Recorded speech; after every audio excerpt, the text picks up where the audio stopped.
While some regulation is perfectly acceptable, there are regulations that make sense and regulations that don't. And the more that we can clear those barriers and allow market forces to determine who's most successful, the more we're going to create innovation.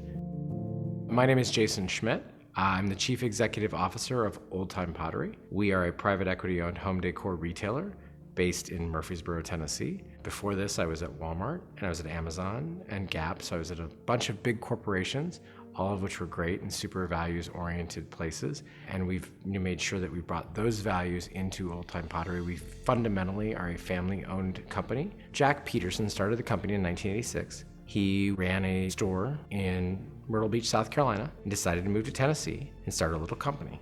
One door in Murfreesboro, had, dozen or so employees in the store, and from that grew a multi-$100 million business that now has 40 stores today. And if he hadn't been that type of entrepreneur, we wouldn't have been able to create all the jobs that we have for all of our employees. So supporting entrepreneurship is critical because ultimately it's stories like Jack's that are the stories that we tell in the state of Tennessee and everywhere else in the country.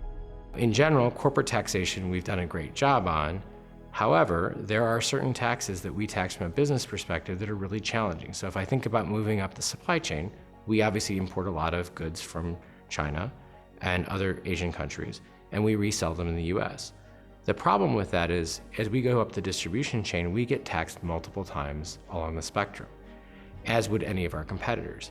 Therefore, when we're deciding where do we want to have our headquarters located, we're going to choose states where that taxation burden is limited as possible. And Tennessee right now is not ideally located in terms of that situation. I think that if we could address situations like that, you would cause far more distributors like us to come to the state of Tennessee, but more importantly, you'd cause other companies that have multiple supply chains to come to Tennessee, and that includes all of the distribution and manufacturing infrastructure that we're hoping for. We often love to spend a lot of time talking about Blue Oval City and how great it's going to be for our economy, which it's going to be.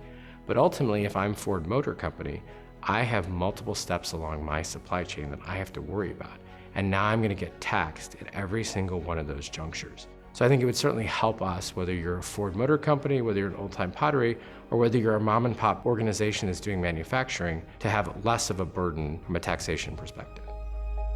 Tennessee is an amazing state in which to operate from an entrepreneurship perspective, right? The fact that we have no state and local income tax for our employees, the fact that we as a corporation have low corporate income taxes, those things make this a phenomenal environment in which to operate a corporation. And so we feel very blessed in that sense. And the fact that, both whether you look at it from a state level or a county level or a city level, the fact that we've had really progressive policies that are helpful for us as a corporation has allowed us to thrive.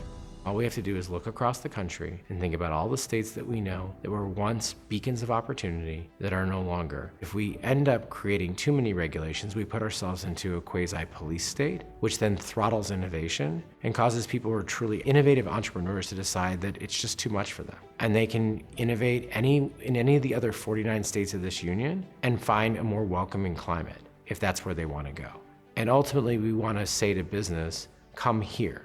This is the place where you can be successful. Because if we build the right set of business structures, we will thrive not only as a business climate, but more importantly, we will thrive as individuals and as human beings here, and we'll make Tennessee the best state in the union.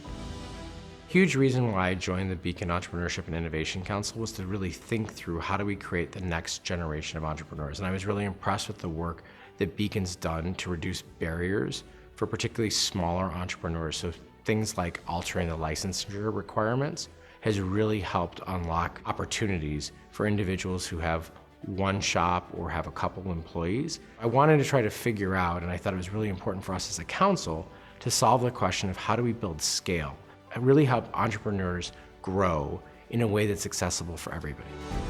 Ultimately, I love the fact that we are a Tennessee-based company and the fact that, as Tennesseans, we prove things through what we do. We think about things like, what's our tax code going to be like? What's our licensing requirements going to be like?